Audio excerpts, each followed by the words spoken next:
Dans le but de valoriser nos valeurs endogènes, le collectif de la coalition Akrib Joamo, dynamisme des jeunes et développement du Bénin et l'association des jeunes pour l'essor de la culture se sont rendus à Singui ce mardi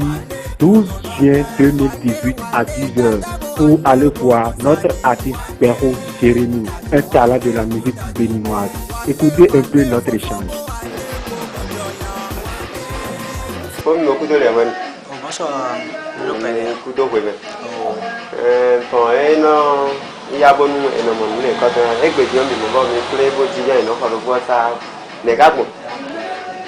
quand on a nommé. Mais frère, comme il dit. Il y a un Clément Bignon quand il y a un manager renseigné, joué dans. Au cas où vous dites non, nous bataille là, Akrib Joamo. Mais là, j'ai un don nous coin point de miton là dit. Dès qu'il y a un bon renseigné miton là international. Manchi Michael Jackson là donc moi mais non au canton. Et puis dire mais va renseigné miton mais va si ça le pogon. Nous raison bon mais de plein le fait bon manière. Ok, et un tiers beaucoup d'aller. Il faut le quoi pas maintenant faut il y a tout maintenant. Non, et nous avons Romain Ngoloin parce que vous êtes 5 ans en top position. Bon, quand le président Pétain est le dynamisme des jeunes pour le développement du Bénin. Bon, mais quand on va en sinon mettons les assistants, mettons les managers, mettons les nous qu'on y est. Donc, mais moi je dis que Bénin tient, mais do assistants. Lo dès qu'on a sorti bon et fait au quoi de bon mais quelqu'un doit manger maintenant. Fille ne veut pas. Mais des dynamisme des jeunes pour le développement du Bénin pour mi dire à quoi Pétain il y a la Akrib Joamo. Pour avoir staff technique de l'artiste Lima Jouvé. Posez qu'on a bon et oh mais qu'on a nos couilles bonnes les bien timo mais à sortir tes fiers on mais à tous les jours quand c'est le miton nous pouvons que bon à nos pas de couper de nous qu'on y en a non et quand tiens beaucoup d'aller et bien disons mais va renseigner Aziza miton nous pouvons bon comme des mécaniques dans mes nobles bon et pour ouais mais non bleu là mais va si nous les voir mais va jaune nous donc pas les intermédiaire espace le couper dans espace interview bon mais quand nous bio Aziza miton là bon nous ouvert ben mode ramele nous qu'on y des sous-dos nous ont ben bio ramele mais non quand nous pas bio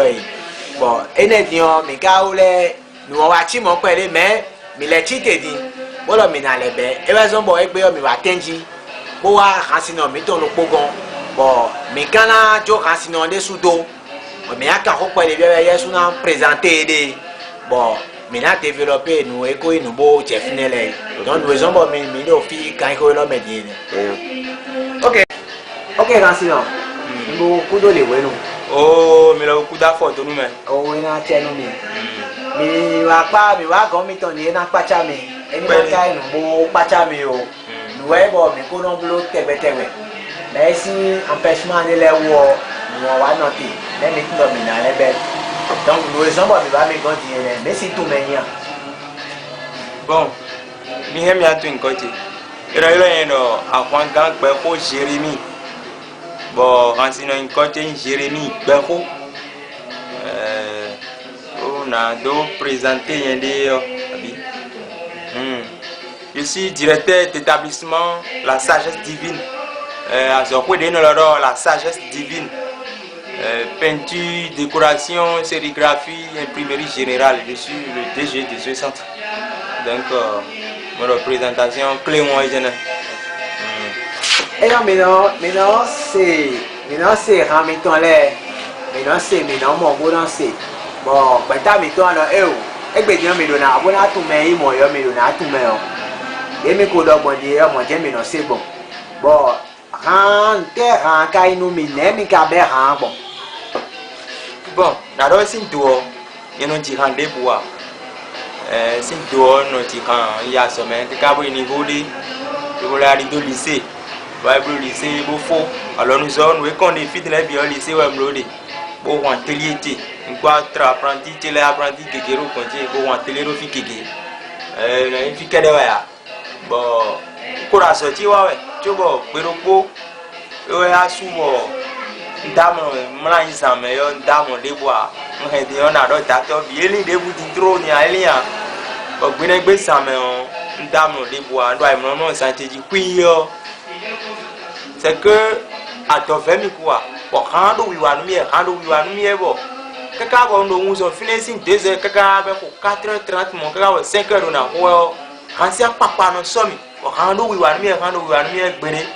ndo no lo nu ma so ka e bo nwa de a nta wa on do momo kon fine won so ka e ti bon kan de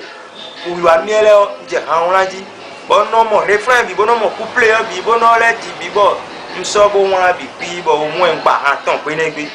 bo mo lo na won sin obe sin pe ne gbe on ka so won amebo ayo won o se ke kan wa wuzu lo ni bo nte ba tele ti me bora so afio no ro hanje hano wa no hanje ko ono da so bi jele bi bo no je no ko mi yo no be kan bo le yen be han gbe ne me ni han sin no ti to wa on bi han wa mi e de ne please Aziza chere mi no de kan ho e wa no mi bo ene don e no e fon po mo le so mi ton le no fon mo bi ora mo de abara ka to je yin mo wa e mi de mi ka mo do ho ene o fine mo do Aziza ho drome ne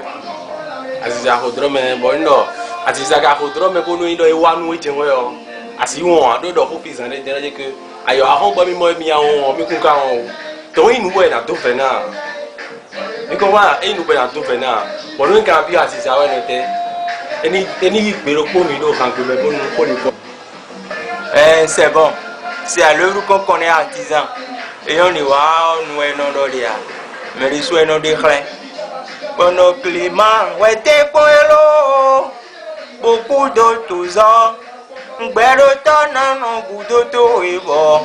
ouais canalé nous quand mon top play oui la t'es poelo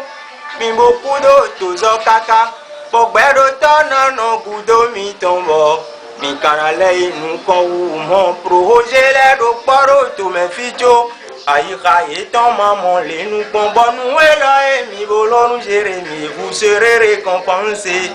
betale lo paro to me ficho ayika etan maman les nous et bon nous et là et mi wa blo nous be ko dian gbero tona zemi daga o Clément te koelo beaucoup d'autres ans pour gbero tona no gudo mi tombo mi canalé nous quand vous e me da ko mi ton hasino me da ko cherebi na le bo do pe o de bo mi ma do nu go hasino mi ton le dion e be kan titi yo e ko do nele pon we no jo aso ton le bi do be so no ba bo kan kede we no kuna bo no me bi o ton chokoto wa do ni ka fi do mo do akura so to go mo ka do aso ko to wa e ko aso to me ko da aso to go mo le do aso fi keke bo nye ya do ma ka iwe nte ka ni te ka ni nyene o secret te ka secret bo akadu wa ka kan ana mahamion ena yo donc secret no cambio no secret te ka secret to tiens mi beaucoup de cambio me e so bo le ko ne mi cambio yo e prime ha lo go bo on pa de shentie le bo no one awete one bo bojo yan one mfuti one puton no ne one dada bo one bo konsadi one Ndati wane pour ton honneur, tes parents t'ont mis à l'école, c'est pour ton avenir. Bajo doit sommer de l'eau, chocoto dodi fofo. Tes parents t'ont mis à l'école, c'est pour ton avenir. Bajo doit sommer de l'eau, joyan que dit dada. La jeunesse est l'âge de toutes les facultés. Ne fais pas l'erreur mon gars, ça ne se rattrape pas. Le travail est un devoir pour tout être humain. L'homme est né pour travailler comme l'oiseau pour voler. Bon, when I met your man, on was all the day where you now, but we now know that way. We can't now, I saw it. You don't want to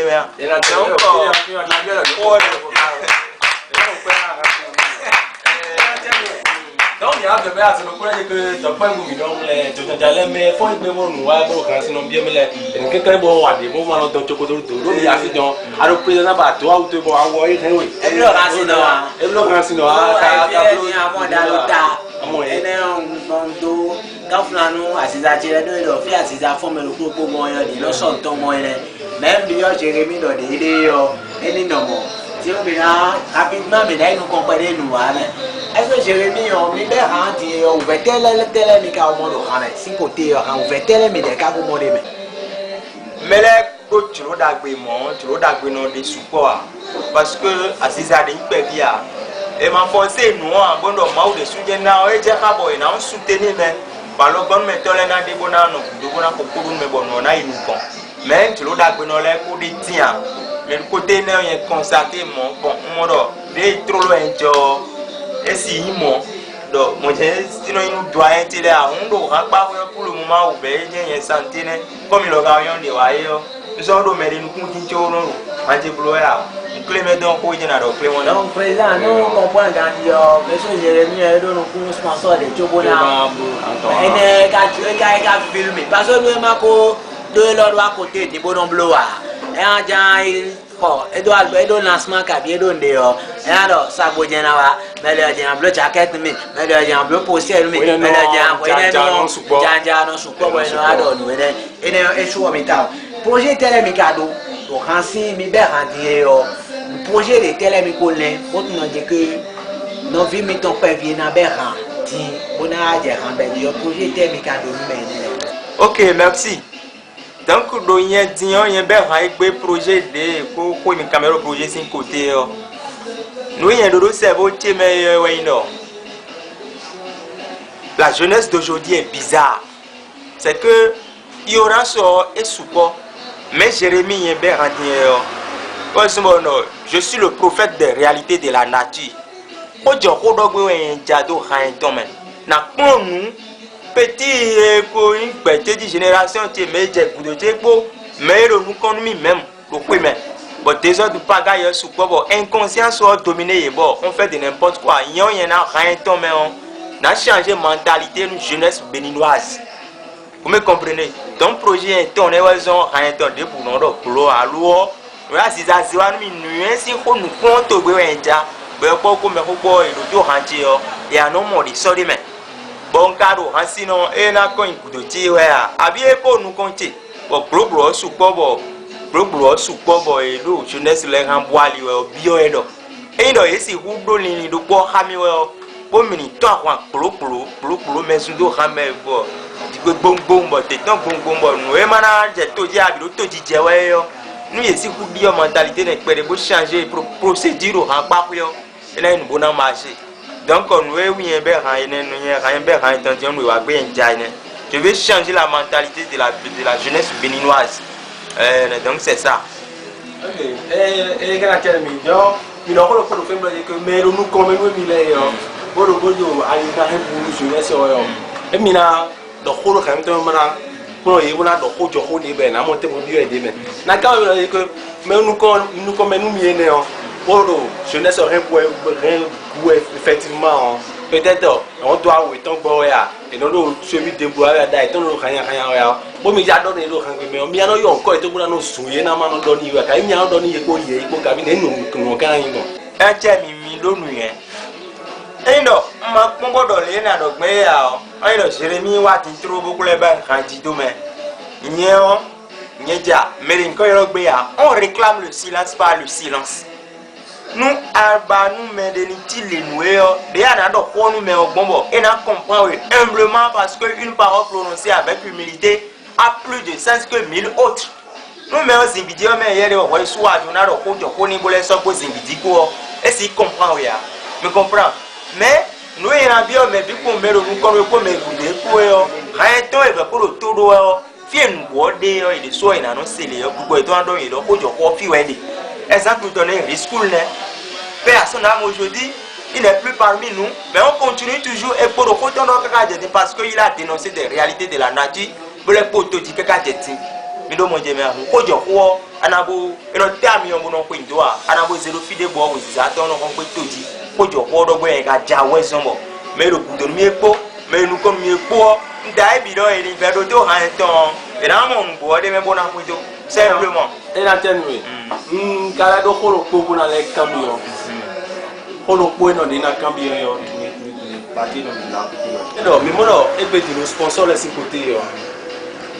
et so team o mi mo mais de le ko do dro ko na go alo nu hansino o na go alo nu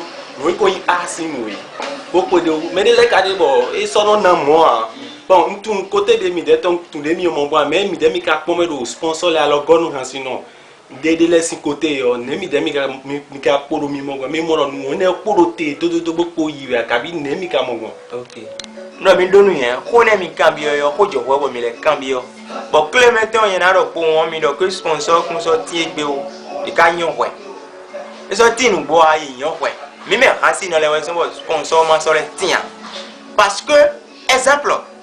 brisco ko inu ho gbe bo e te pe ni kaka be mo pe kaka de me jeune wa pon te bo mo we ne gbe yo keke ajo aso me do de me ba be rasta bo keke ajo aso e to bo e no force me do atiso force ba yin we gbe tin do e no mo ko e forun mo wi sinu na de ganya e na no we a wa na force ba blo o je let me de demande bloji o je we se ka bon me le sin hontaji alors tu n'as pas mérité tu n'as pas ta place parmi les artistes te to me ro fini a ba ko mo gbe se inu gbogbo e mo pe kaka o lo mo abe we sun bodo mi a force artiste ba tan aka yo talent de me le do bo e ro kodo e no motiver me le bo e no obligé bo no te ko enu me yo aka do talent mo nko tan bi lo ka cause mo ka je kon to iji yo amoro ke e na te kura ni so tuju e artiste le we so mo sponsor man de a do me force artiste ba ye gbe le o isupo bo me ro po le do ya na je ikono de me gan Cesario idibo iwa no ne tiyan me ne ro yo Jeremy gba ko ti de tiyan ai e no e te gbe Jeremy gba ko gbe o artiste yo ri wo jo de aro kan my me ne kon bo yiro po le do ya na je de bo no bi fi yo e wa pele bo yan we sponsor le o yan we yen ka do ne de do ha me sana mi tania bo fi bo do gbe no Eric Bata ko se do président ajek do gbe no da bo record fi de mwele na gbe mi to se do gbe no li ba jouver mo pa fi pour qui est des soirs la soirée ils ont mis e wa je mi de afokun ka ku jan ku mi de so parce que tu vois mi ba on négligé aya Aziza na no mi gudo on le mi de so to na le so Jérémy conclusion te a do mot de fin de te a do di bona yin se do to oji be wan te a do di bona yin se do to oji no entretien lo de mi blo bondo e kegbe me wi mi jo de we a me de manjolo me de gba ayi ko gba he lo me wi mi jo de lo me de manjolo me de gba o bo se ka do zin su be ka je dokun je lo sabo je bo sabo ne mo do nu de ne le bio afofo e re wa fi bo fi eto e azo me wa ru mi ni si be do ti ro na ton bo se ka ru mi ni si o je na di vito e abo bo je bo o me bi ka yin foju si o le Clement me wa na pa owo otogan kere karu pe o me on le mewe kaja to vile yin gbe atisu gan mi wa e wa so na bi yo no vitero atisu force ba yin wele bi gbe won ti kuro ten yo yin se to oje ne ko a me ro atisu force we ba yin atisu le yo se ru po edo ipo atisu le po a bi o afofo emi wa pe fi n'enviez personne. Préoccupez-vous à développer vos propres facultés. Le destin n'a jamais été collectif, mais c'est individuel. Merci. Je m'en suis arrêté là. Ok.